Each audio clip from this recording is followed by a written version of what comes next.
Welcome to another edition of Against the Current. I'm Dan Proft, co-host of Chicago's Morning Answer, weekdays 5 to 9 a.m. with Amy Jacobson on AM 560. And my guest on this installment is Scott Shellady, Scott the Cow Guy Shellady, to be more specific. Make sure keep the branding consistent. Coming to you atop the Old Republic building at the Skyline Club in downtown Chicago. Scott Shellady, who's a financial services professional, runs a trading desk for a hedge fund in London, and is a Fox Business contributor. Scott, thanks so much for joining us. Appreciate it. Good to be here. And you can also catch Scott, of course, on our show regularly, where we pour over the phony baloney jobs numbers every month.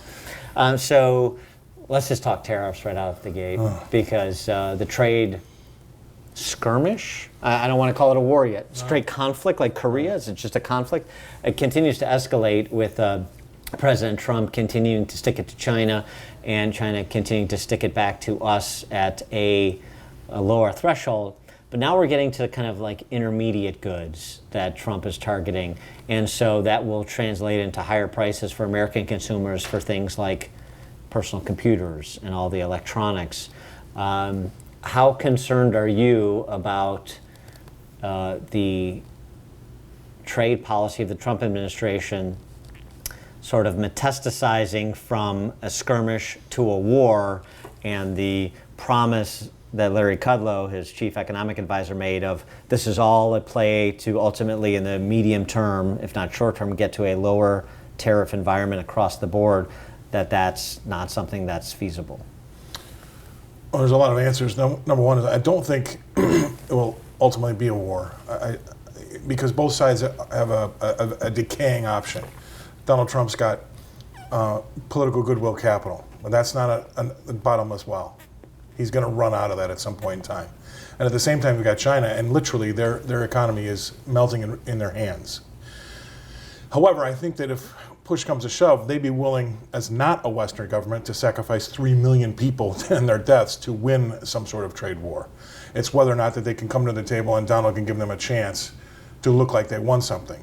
So I think they both have a diminishing position, and I don't think it's going to go on forever, because I just don't think he's got the attention for it to go on forever. I mean, nothing in his life has gone on forever. Well, what about the Chinese? It's interesting you point out the communists, obviously, and so in the Stalinist tradition, one death is a tragedy, a million is a statistic, and that's the approach they take. But there's a countervailing pressure that communist regime has for legitimacy too, which is, as a previous Chinese premier said, 25 million jobs a year. We have to create 25 million jobs a year to keep the populace satiated and to keep me and all my criminal friends in power.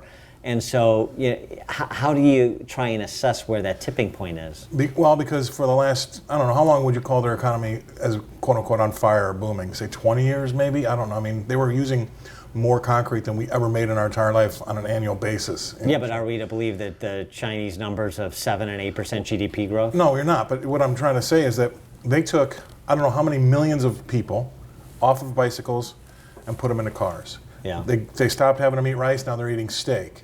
Watch that Chinese government try to take those guys out of those cars and put them back on the bike. Because I think nowadays with technology, there's so much more information out there. I know they block a lot of things, but a lot of things do get through still. I think that would be a massive revolt in China. I mean, we had Tiananmen Square without any social media. What would happen when you've got all of this technology out there and you try to take that guy out of his car and stop feeding him steak? I think that's a huge problem for the Chinese government, and I think they know that. And do you think Trump knows that, and he thinks that we can take a little short-term pain because they can't? 100%. And if you want to talk to the smartest guys in the room, Like the Enron guys? Yeah, right, exactly. They're all in cell block C.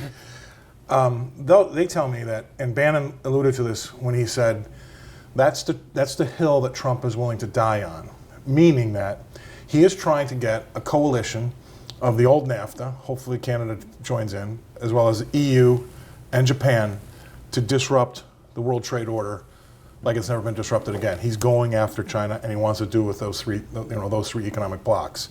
That's his ultimate goal, says Bannon. Maybe that's his general cluster moment. I'm not quite sure yet. But at the end of the day, they say that's his goal, and that's what he's going to try to get done in hopefully 8 years. Yeah, I mean, the essential, without saying it explicitly, Kudlow is essentially saying Trump is transactional, this is a strategic play. The concern that free marketeers like me have, and perhaps you as a free marketeer, is that around him, the counterbalance to Kudlow are protectionist ideologues like Lighthizer, his trade rep, and Peter Navarro. Mm-hmm. And so, I mean, how do you make an assessment there? I don't know who he to whom he listens to most, but all we need is a little bit of a victory to keep him on the Kudlow side of things, rather than if things don't go well, I think that he'll revert to the old time tactics of what we used to be like. But in all the talks and all the TV shows and all the people I've spoken to, nobody's really been able to sit down with me and say, this is why it's a good idea to let China continue to do what they're doing. I've just never had that conversation. And to let China continue doing what it's been doing means what exactly? Pirating intellectual property from the U.S.? I mean, that's one of the bigger ones, but it's against WTO rules to help fund your own internal companies to compete with other foreign companies. And the last thing is this. I mean, Trump's done a great job with the media and pulling their pants down to the rest of the world and showing them what they really are, right? Well, the WTO, who everybody kind of defaults to in these types of disputes or problems, still has China listed as a developing country, although 25% of the Fortune 500 companies are headquartered there. Yeah, but that's because half the population is still agrarian and the government controls more than 50% of the means of production. Well, that might be why they're still a developing country. But how can you be? Why they haven't realized the strength of their, look, for how many billion people? For thousands of years. This is why I'm not worried about them. Thousands of years they've had more land resource, more natural resource than anybody out there, really. I mean, look what they can pull out of the ground, number one. And number two is they have more people. You are off to a fantastic start if you've got more natural resource than anybody and more people than anybody, and they haven't been able to put it together. So that's a bad coach. And so as you think about this, though, with respect to trade policy, now bring it to North America and Trump's approach, strategery, with Mexico and Canada in terms of renegotiating NAFTA, where he essentially gets Mexico on board before there's a change in power in Mexico, and he really puts pressure on that drama teacher who's the Prime Minister of Canada to fold in as well. How did you assess that? I think, believe it or not, I think maybe Trudeau might have done a decent job of holding out some things that he'll ultimately let go, like the dairy tariffs or something like that, which are minuscule in terms of percentage of the whole deal, that he might let go and still be able to claim victory, and Trump can claim victory. I mean, he's done an okay job there. I'm not a fan of his at all whatsoever, but ultimately they're going to have to come to the table if he's going to get the EU and Japan and then Mexico and the US together to try to do something with disrupting trade with China. Canada's not going to be left behind. Now, as an aside, and since you're Scott the Cow guy, this is sort of wheelhouse for you. What about some sort of concession by the Canadians to put milk in a carton where it belongs rather than a bag? Well, off-putting. Well, like wine too, right? Yeah, so, yeah. I mean, we have to talk to the Californians about that as well. But yeah. I mean, when I looked at the tariffs when it came to dairy, it's the rates are usurious, but it's not a big part of any big trading thing. I mean, a block, so it's not. But he'll be able to claim victory after he either lowers them or gets rid of them, and it's not going to be too serious. But if you're a farmer in Wisconsin, it's pretty serious right now. But also, we've got an issue with our own glut of milk on the market here too. I mean, there's other internal issues. I mean, the U.S. farmer, getting away from dairy for a second, is probably one of the most efficient businesses in the U.S. because year in and year out they continue to deliver, as long as Mother Nature complies a little bit, a bumper crop. I mean, they're feeding the world.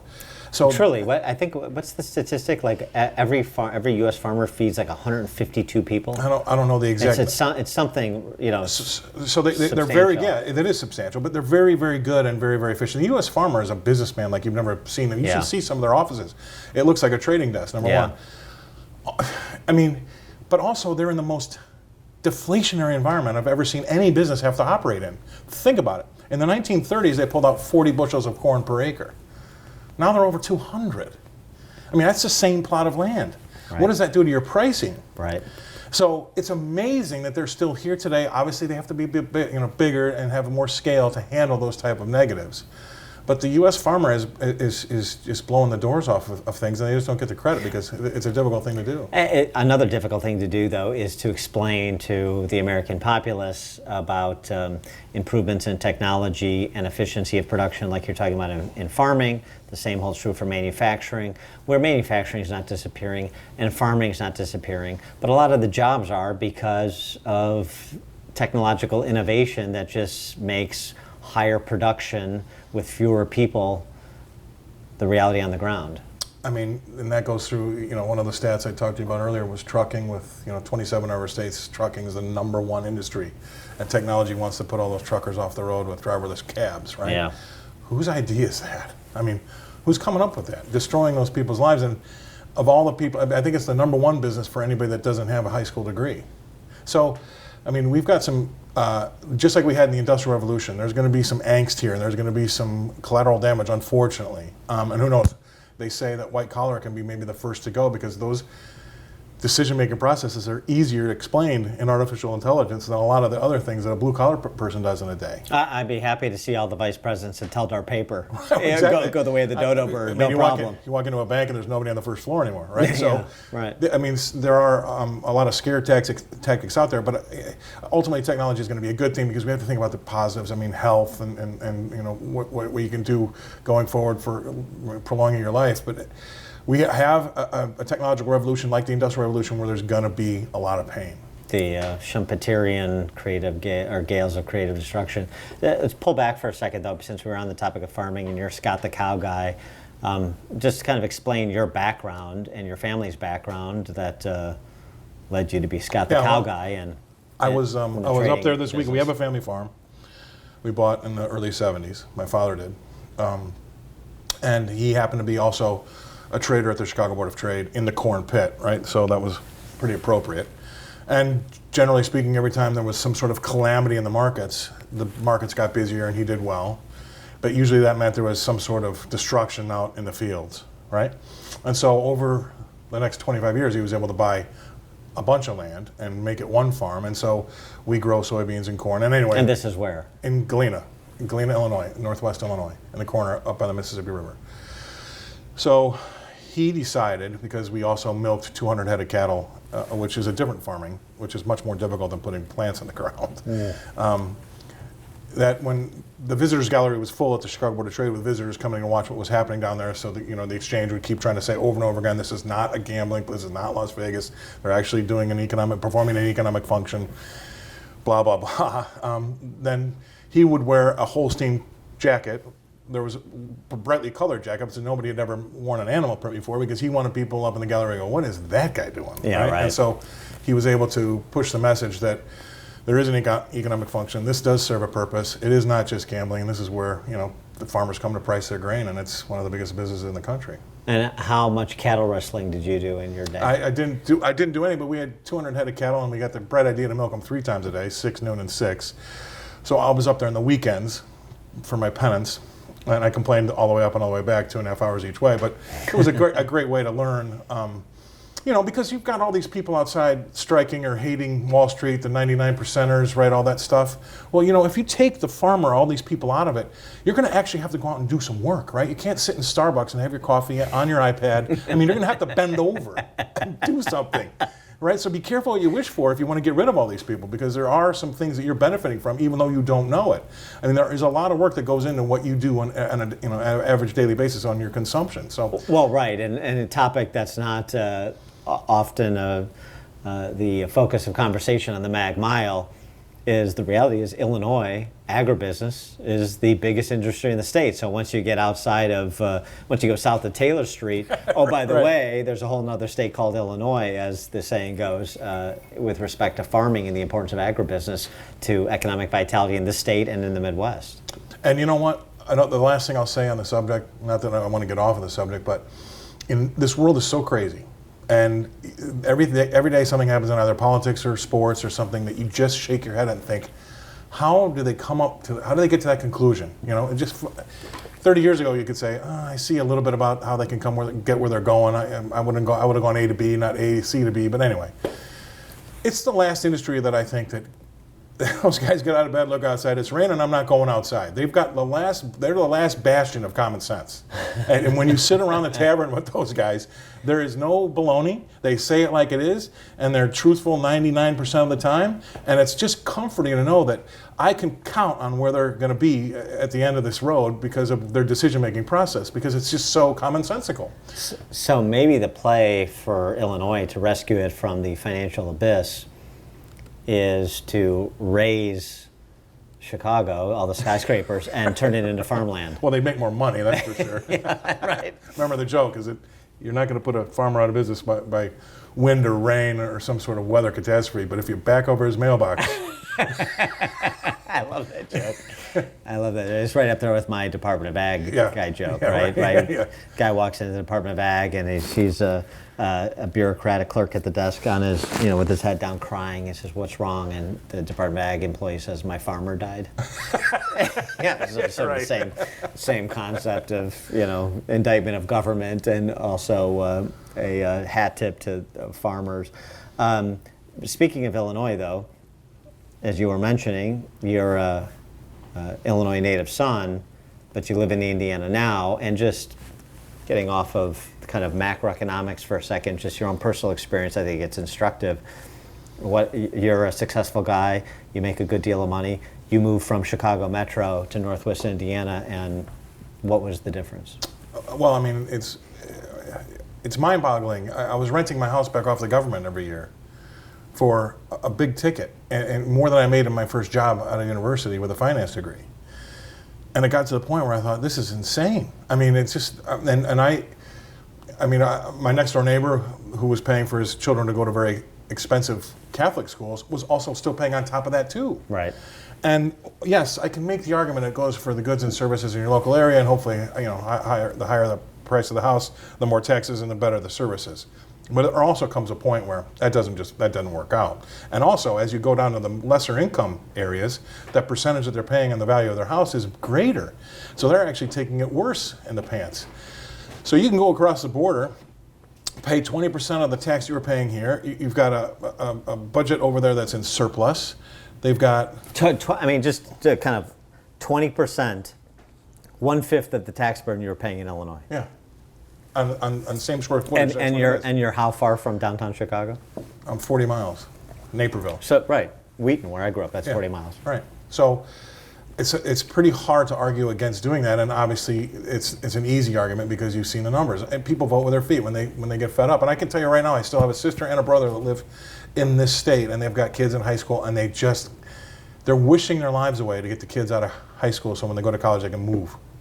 Whether that may be Michigan, Indiana, Wisconsin, not Wisconsin, but and so it's a shame. But the more people that leave, obviously the numbers. It's this downward spiral that they can't get out of, and I don't know how you're going to get out of it with the unfunded pension liabilities. Where does this stop? And I don't know if it's just you have to throw your hands in the air and say we're bankrupt, we can't do it anymore. I mean, I don't know if the numbers already don't show that already. I mean, what is the state going to do to get out of the problem? Well, when you look at this from your financial perspective, and you've got a state that's got $250 billion in debt, $30 billion in assets, and hemorrhaging population, the only state to lose population 4 years in a row other than West Virginia. And you're talking about what's happening in the neighboring states, not to mention states that are on fire like Tennessee and South Carolina, Florida, Texas. How does this... If this was a private sector corporation, the state of Illinois, how would this end? Well, the head coach would have been fired 7 times over. I mean, you can't keep giving the ball back to the guy that's when you're 1-7 every year. I mean, and I don't understand the mentality. I just don't. And so it's almost like somebody else has to step in and go and shake people and say, well, you're continuing to go down this path. It's a path of suicide. It's like Stockholm Syndrome. I mean, it is like Stockholm Syndrome. And so they've become... They're in love with their captors, and they keep voting them back in. But it can't go on forever. That's the problem. And there's going to be some collateral damage, and it's going to be some little old ladies that thought they had a pension or thought they had everything set up for the rest of their lives, and there's going to be 20% of what they thought was going to be there. And then what happens? I mean, we're talking about real people, and I know some of those people, and it's just not there. I mean, so what do you do? Do you have to take a haircut and raise taxes? I mean, and then you're going to lose more people anyway. I mean, there's no easy way out except for throwing your hands in the air and saying help. Well, and speaking of all of us Patty Hearsts here in Chicago and Illinois, the biggest differential you're describing, 1/5 of the tax burden in Northwest Indiana versus Chicago, it's property taxes. And so thinking now, going back to macro, Bethany McLean, who's written books on the both Enron as well as the crash in 2007, 2008, as we're now more than a decade removed from that, do we not see Freddie and Fannie re-blowing up the housing bubble that burst in 2007, 2008? Yeah, I mean, the numbers are greater than they were in '08 already. But I think we're in a different, I mean, so are the student loan numbers, so are the auto loan numbers. I mean, but I think we're right now in a little bit of a different time where the banking sector had to go through some health checks, and they're a lot healthier today, that's for sure, than they were back in '08. So is that the definition of black swan is you can't see it coming. I can't see it coming. That doesn't mean it's not going to come, but I don't think it's going to come from that banking sector per se, or those no doc loans that they were doing for the strippers that had 5 houses in Las Vegas. But I think that it's not good, but I don't think it's as unsustainable as it was 10 years ago. And so you're a colleague in the space, Rick Santelli, the godfather of CNBC's, Rick Santelli, who's lives in Wheaton, where I grew up, by the way. So Chicago Metro guy. He says the thing that concerns him the most in terms of near-term future uncertainty is the unwinding of a decade of quantitative easing, easy money by the Fed. We've never seen that duration of easy money. We've never seen the Fed pursue that policy for that long a time. And how that works itself out is the thing that most concerns him about the near-term future. Is that a similar preeminent concern for you? Yeah, it's very valid. And what he's saying is no one's ever done what we did to get into the problem, and so no one's ever really had to do anything to get out of the problem. And the problem is the fiat money that we saw happen when the politicians decided that rather than do nothing and get in trouble, they'd do something and get in trouble because they couldn't be seen to be not doing anything. Right. I mean, it was a bad situation to be in, I'll give him that. However, he's a big normalizer and wants rates to get back to where they are, and I agree with that. The problem is a lot of times we get a little bit Americentric, and with the Bank of Japan printing money like they're all going to expire tomorrow, it keeps a lid on a lot of the things that the normalizers would like to see happen here in the States because of the cross money flows. So the rest of the world's giving away cheap money, and the U.S. is trying to have their rates get a little higher. There's a natural ceiling to that when you've got what's happening with the ECB, the European Central Bank, as well as the Bank of Japan. Two of the biggest 5 central banks out there are giving away money. And so that's distorting our exit, and that's a problem too. So if they were all raising rates, we're the only central bank that's been raising, the only big economic central bank raising rates right now. Think about it. I mean, no one else is, the UK did it once. But we're on a path like nobody else is, but we're still having this ball and chain of Europe and Asia still giving away cash, and that's really going to stunt or retard that type of growth that Santelli wants to see happen. Well, so, I mean, as Mark Stein infamously said, Japan would have been better to invent the walker rather than the Walkman, right? And so Japan, Europe, America, certainly Japan and most of Western Europe, you've got birth rates that are below replacement level. And so they're trying to prop up the welfare states. And America is doing the same thing with $80 trillion in unfunded entitlement liabilities. And so are we just in this sort of pocket where we've got debt loads and unfunded liabilities we can't really handle, but the rest of the world outside of America, Europe, Japan, Asia, is still trying to play catch up, so we've got this period of time where we can still get away with bad economic policy, both monetary and fiscal. That's exactly right. And to your point of birth rates, and I can simplify it for anybody that's watching this, right? And no money manager wants to hear anybody say it.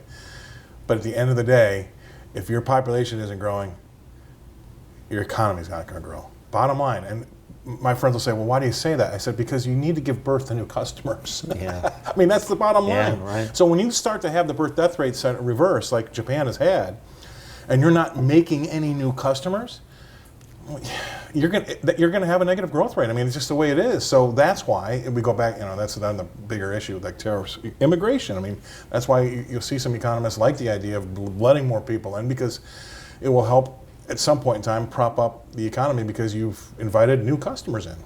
And so that makes sense. I mean, legal immigration, vetted immigration, bring people in who want to work and want to contribute, and guest worker programs and all those things that have been discussed. Obviously, the political problem is if you don't have a handle on the vetting process, if you don't have a handle on who you're letting in, and you have people in this country illegally who commit violent crimes or acts of terrorism, then you have people just shut down entirely and say, well, I'm not interested in hearing anything you have to say about guest worker programs or the need to import labor because I'm not convinced that you're doing a good job keeping us safe with respect to who's coming in. And so that really has, this is where sort of a social policy has real economic impacts that are not often talked about. Well, I mean, I don't know this. And including by the C-suite corporate types who are, CISA-poiting out in the streets of Chicago, but they're not providing the full explanation and all the context that turns out to be really important if you want to bring people along. And I wish I had I don't have the numbers, but I don't know what the violent crime was by illegal immigrants or undocumented aliens 50 years ago, 40 years ago. I don't know. That'd be interesting to see, because is it because I hear about it more, but it's not at any greater pace than it was back then? However, I'm married to an immigrant, and it took her 7 years to become a U.S. citizen with her family, and they came over on the boat. And believe it or not, when I went to London in 1990 as a fresh-faced 24-year-old kid, I got a green card to work there that expired in 3 years. But all the while I was on that green card, anytime I moved house or flats or whatever they call them, I had to register the next day at my local police station. Now, try to get people to do that here today. And you know what? I gladly They didn't have sanctuary hamlets in right, England at the exactly time? Right. Yeah. I gladly did it because I understood why they were doing it. Yeah. Because it made sense to me, and it still makes sense to me. But for some reason, we've lost the plot a little bit about trying to prop up maybe the economy or garner votes. And we've taken our eye off the ball about what it really means to become an American, go through the process, and actually wave the flag with some pride instead of it's a business card.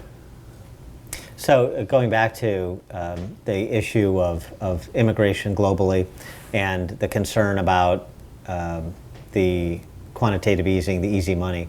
So what's the worst case scenario, since you're sort of a pessimist by disposition, the worst case scenario of not figuring out the politics of immigration and then also not figuring out how to properly unwind a decade of easy money? Well, the question is it better to pull the Band-Aid off quickly and sharply or one hair at a time? And we chose our monetary policy as one hair at a time.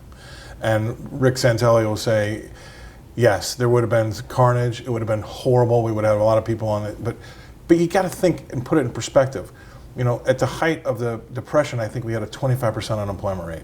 That wasn't going to happen. All right. Now, we could have had it 15, maybe 12. I don't know. We got as high as 10 or something. I can't remember exactly. But that was 1 out of every 4 people out of work that wanted to work. That's massive. So a lot of people like Rick would say it would have been better to just let the chips fall where they may in '08, because now the chips will probably still fall, but it'll be greater because we've just delayed the pain. And I think that biggest thing I worry about is there has to be a day of reckoning, because especially in places in Europe and to some degree the States, a lot of these businesses have been built on free money. So what are you going to do in Japan if you've been a proprietor for 4 years and your interest rate's been 1 and it doubles to 2? That's a 100% increase of your borrowing.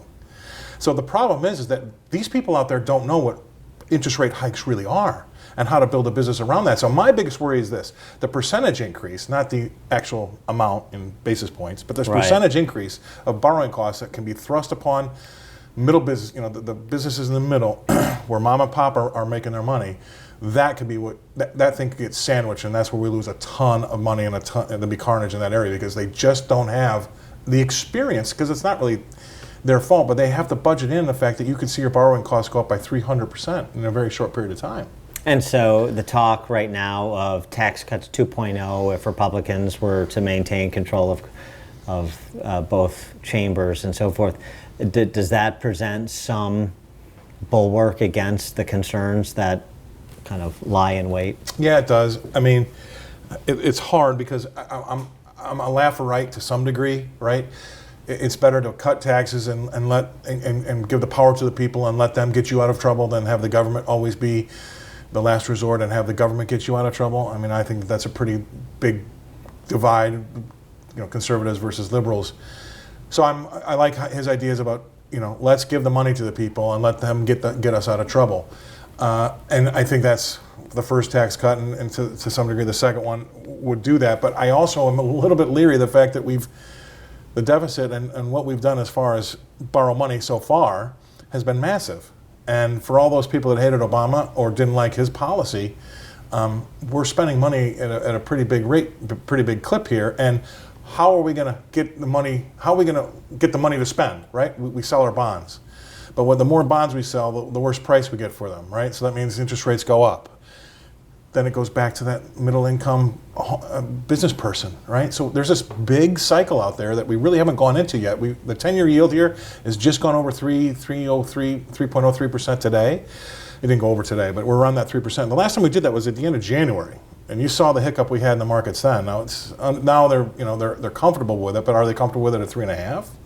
Which is another huge increase on borrowing. So there's definitely some problems on the horizon when it comes to that, and I think that the middle class are the ones who are going to pay that price. So the returns that people have seen in their 401ks since Trump has been president, Dow hitting all-time highs, NASDAQ all-time highs, is this the result of this kind of easy money sugar high? Is it the result of increased productivity? Is it the result of the tax cuts and more people in the hands of job creators and those who are productive risk takers, or some combination of the three? And how should people think about where to put their marginal retirement dollar? None of those things all happen at the same time. So free money comes first, okay? So the free money hits, and the average educated investor says, "What do I do with it now?" There's no other place to put it except for the stock market. Right. So that's why you got the sugar high. The stock market was the first beneficiary of free money. Well, when Obama did that, he didn't follow it up with decent economic theory behind it, and because you need to have those numbers come in and bolster up where the equity prices or the asset prices have reached. To his credit, Trump always spent a ton of money doing it. We have seen, Carlos would be the first person to tell you, we have seen our economic numbers start to catch up to where the stock market is actually trading. So that has been a good thing, because I always worry about the stock market. GDP growth? Yes, I mean all those numbers, 3.9, okay, as garbage as they may be, and I think you and I would agree on that, that's all we got to go off of. I mean, because I don't have my own team of people that are going to crunch them for me. But at the end of the day, to the outside world and to the average investor, his economic numbers are markedly better, faster, and that has supported the stock market. And the stock market, although it made its big run quickly, we've languished now for a while. And you know what? Going sideways in the stock market is a technical correction over time, right? So 3 years of going nowhere and having those economic numbers come up to support it is a very healthy thing. And so what about the numbers out last week? $61,000, the new median household income. So you saw a real rise in middle income household income.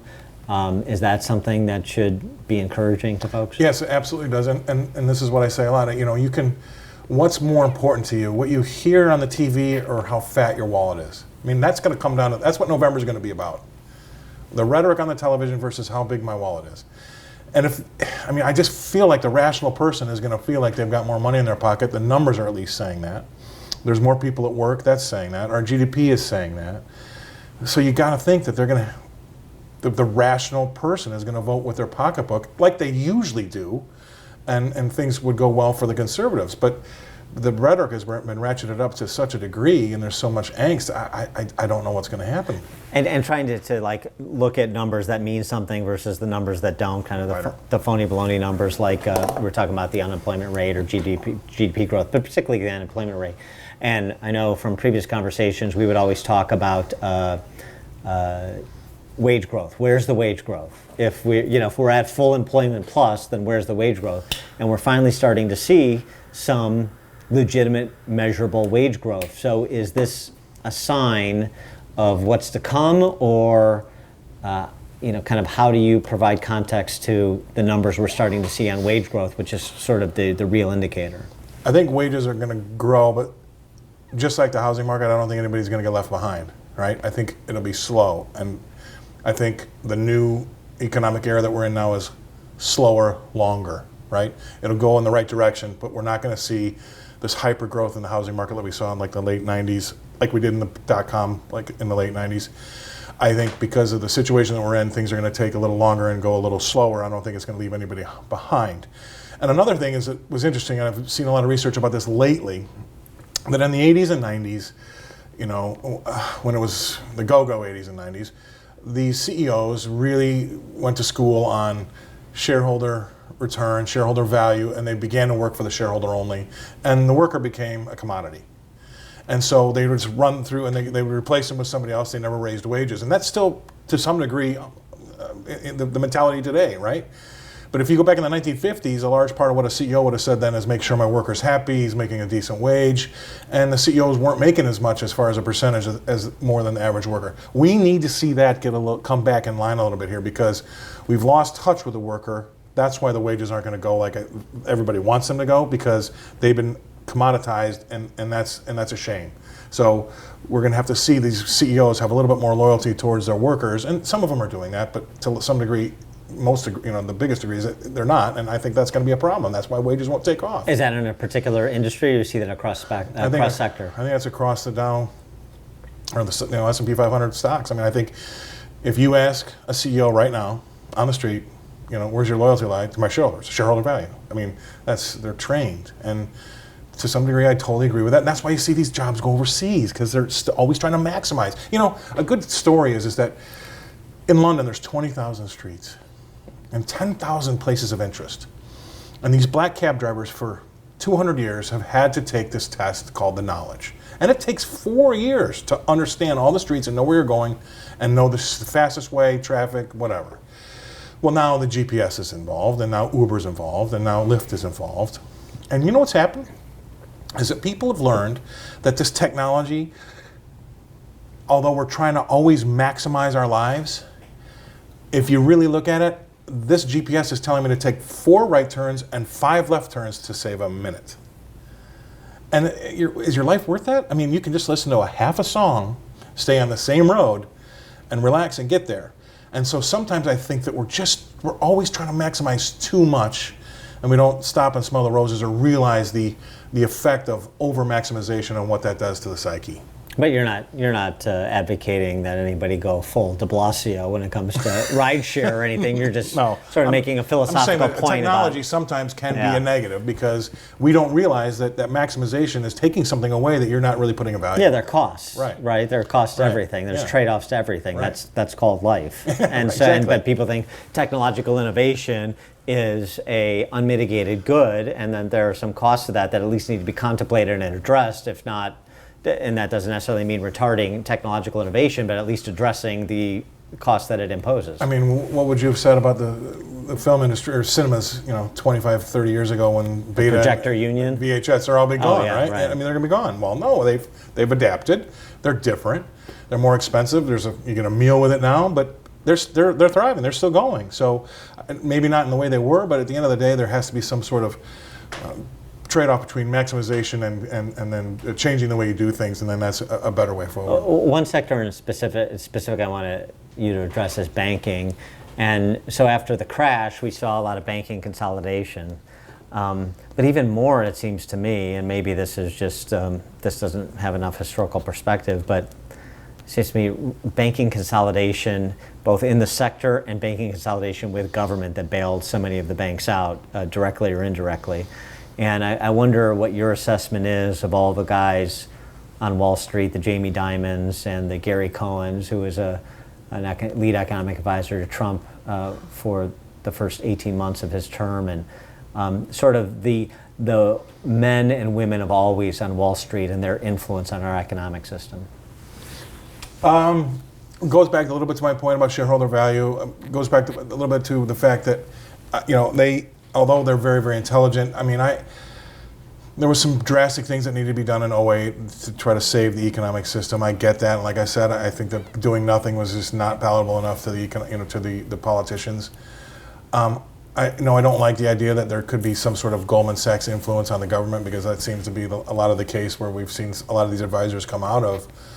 And they are intelligent, but I would say that a good example to me is Janet Yellen. I think she was a very, very, very intelligent person, but I think that she was still reading out of a 1955 economics book, and I think that she struggled with that because the world has changed so much around here, technologically speaking, and with what the banking system has done. Some of these younger guys coming out of the bank might have an idea about capital flows, or better idea about capital flows than a 65-year-old professor at Harvard. And so they have value.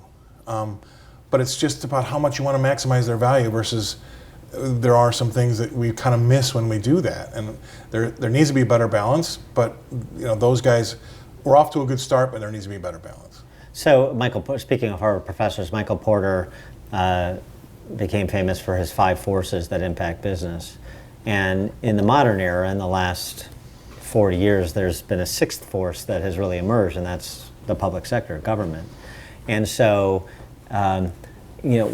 when you look at companies, when you look at investment opportunities, when you look at the landscape generally, competition, barriers to entry, the other 5 forces that Porter talked about versus government, which is the predominant force that you think is driving investment decisions, capital, employment decisions, sort of the presentation of individual sectors, manufacturing, banking, et cetera, agriculture generally? I don't think that's a question.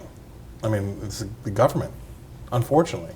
The government is we've got now generations of people that think that the government's the answer.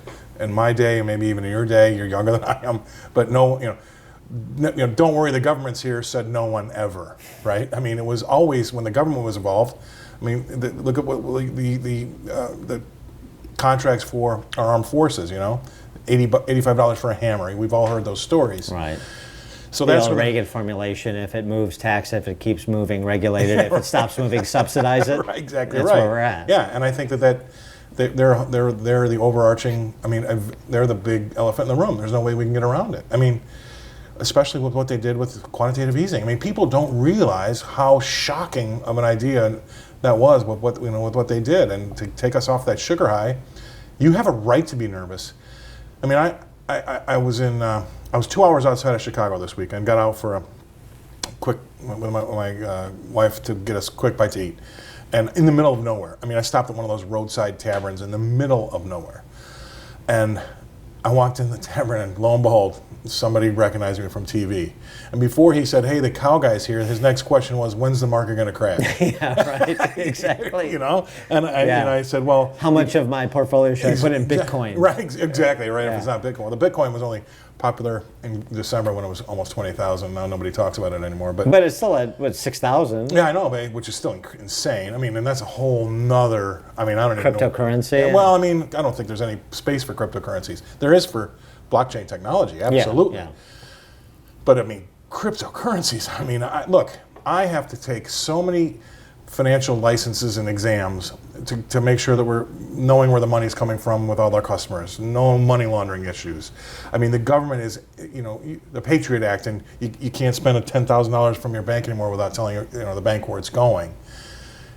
How is that going to go with cryptocurrencies? Well, but is it? One would argue, as some have, that it's sort of like the internet as a communication channel. The FCC regulates the TV waves and the radio waves, but then Google and Facebook and YouTube pop up, and they provide a communication channel to pipe, and the streaming services to pipe through the same content unregulated. Well, and if it's unregulated, it's untaxed. Right. And if the government can't tax it, they'll stop it. But they haven't. I mean, on the Cryptocurrency side. On the cryptocurrency side, or really on the streaming Netflix, Well, no, you're right, streaming yeah, right. Google, YouTube, Facebook side. But I think that we're getting to the point where they're going to start to see what the missed opportunity, especially with cryptocurrencies. I mean, I think streaming is absolutely the way forward. I think the networks are in trouble. I deal with some hedge funds that are in that space, and they tell me the same thing. Kids don't look at stuff like, we used to wait every year for Rudolph the Red-Nosed Reindeer to come on, right? I can watch it tonight if I want to. My Thursday 8 p.m. appointment television Everybody's sitting show. down to watch Friends. Yeah, I mean, right. so if that's gone, those guys are gone. Oh, that's a tell. Boy, Friends. Oh, So, well, we didn't have you were it. a Ross guy, weren't you? No. We didn't have it in London. I only saw the reruns when I got here. So that they're going to be the dinosaurs, and I like what Netflix are doing, and I like what Apple will probably do with that too. I mean, and Amazon, and so that's going to be a good disruptor, and we'll see where we go from there. I don't know what the next step is, but I do know this: the world is starving for content, and there's just not enough of it out there. And if you think about it in terms of percentages and then what we've created, 99% of all of the information since the dawn of time, since the explosion where we became Earth, has been created in the last 2 years. It's pretty jarring. Think about it. It is really jarring, yeah. I mean, so because of the ramp up in technology and data, all of the data since the beginning of time has been created in the last 2 years. Well, so with the FANG stocks driving the market run up and what you just said, then how do you answer the guy in the bar that says, when is the crash coming? Maybe it's not coming. Well, you're going to have corrections. Yeah. But I would always say to them, since 1929, if you would have bought the high in the stock market every year, you'd be a billionaire. I mean, so it's just about timing, right? So that's the 70-year-old guy that asks the question. The 30-year-old guy shouldn't care. He should just continually plod as long as our population's growing. As soon as you see that birth-death rate change and flip, then you got something to be worried about. But it's all about timing. And they have the ratios. What you should do as you get older, and if you want to gamble more, you can. But I mean, generally speaking, the ratio is if you're 40, you should have 60% in stocks and 40% in bonds. If you're 50, it should be 50-50. If you're 70, it should be 70 bonds, 30% stock. I mean, so you think those distributions hold? I think that they're still safe, and that's good. I mean, I was involved with a firm, and we followed the modern portfolio theory of money management, which basically says you can't pick them. Mathematically, in 1955, at one of Pulitzer Prize or 57, proving you can't pick them. And so basically, they say, I'll take 10 asset classes: large cap, small cap, cash, real estate, whatever, right? Say 10. And every year, if you put, say, your $1,000, $100 in each, every year you take the winners and reinvest in the losers, you beat the S&P index 95% of the time. But it's boring, and nobody wants to talk about it. Because it's way sexier to talk about fantasy football league or your fantasy stock league, right? CNBC, you can't go on CNBC today and say, and CNBC won't have me because I look like a clown. But you can't go on and go, you can't pick them. You should have a balanced portfolio, and you should reinvest your winners and your losers every year, and you'll be fine. Twice a year. See, that's why I'd be great on CNBC, because I wanted to short Tesla. And you advised me against it now, because I think Elon Musk is Harold Hill, and now who's under criminal investigation? Well, he's done that to himself, number one, and he hasn't had any competition. Daimler's getting involved, a bunch of other, Audi's getting involved, and he's being propped up by the government. And he's been 100% propped up by the government. So this guy, he's in trouble, and you know what? He's acting like a guy that knows he's in trouble. And I understand it, because I would feel the same way as he did, because for a while he was a darling. Now he's kind of arguably you could say Tesla's not a car company, it's a technology company. Right. But it's really more really a flamethrower company, right, as I understand it. But they're moving on to SpaceX and going to, leaving the Earth. Yeah, build like a tunnel with little homes for Rahm Emanuel underneath the city of Chicago, apparently, yeah. But I think he's in trouble. And you know what was a great example of how crazy the world is that you have these Wall Street firms that are supposed to follow a stock and make a market in, and they give projections, buy, hold, sell, all that garbage, right? Which is another racket. But you had some respectable firms following Tesla, calling for 420, and then he went out and smoked it, right? 420, and you had some respectable firms calling for 190. So I mean, look at that. Pretty big spread. Exactly, and those are supposed to be the guys that know. So that should tell you something when you've got such a disparity of views about where the way forward is. And I've always thought that he has never had any competition, and the government was in his back pocket. And once those two things went away, he's in trouble. So if the old Beautiful car, though. I mean, nice car. Yeah, no, it is. It's a cool car. I mean, you know, when money's no object because it's the taxpayers' money, you can do all kinds of cool things, I suppose, if you're not bottom line sensitive. I just wish I could get in one. But that's No, I think they got an SUV now. it's got to be a PHAT SUV. So if the traditional distributions of portfolio hold, then people worried about the uncertainty of the market, about unwinding easy money, just about kind of everything going on in this crazy mixed up world, would just get a Ameritrade account and just take the 1929 to present approach, or what do you suggest? Depending on the age, yeah. But if you're a retiree, look, if you're 70 years old, what have you seen happen to your portfolio in the last 6 years? And it's skyrocketed.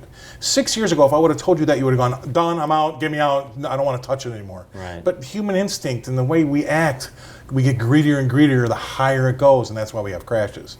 So you have to remind people, if I would have told you where we were 6 years ago with the portfolio that you have, and you haven't touched it since then, you would have eaten my right leg off for those type of returns and be happy and be out of the market.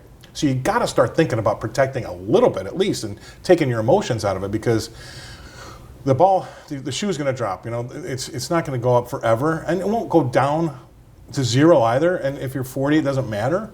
But if you're 70, it does. It's all about timing. And so you have to say, look, I have to protect. The yellow caution lights have got to be out if you're 65 or 70. And with respect to fiscal policy in the political realm, if there was one thing you would advise the Trump administration to do or to accomplish between now and 2020, to pursue with all of the resources at your disposal, what would that be?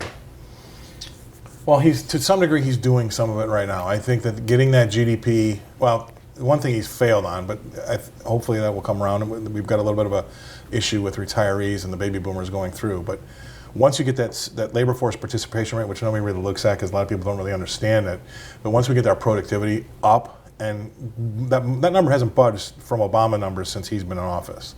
Yes, the GDP numbers have. Low 60s. 62.7, basically, yeah, right? Yeah. I mean, it's been at 65 and 66 before when we were humming, right? He's got to get that up there where our productivity is a lot better. And if he can do that, I think that I would really focus on that number and getting that number up once we get some of these retirees with the baby boomers going through, because that's going to be how we can get ourselves paid back sooner when I talk about the money that they're spending today. Well, what do you do to get that number up?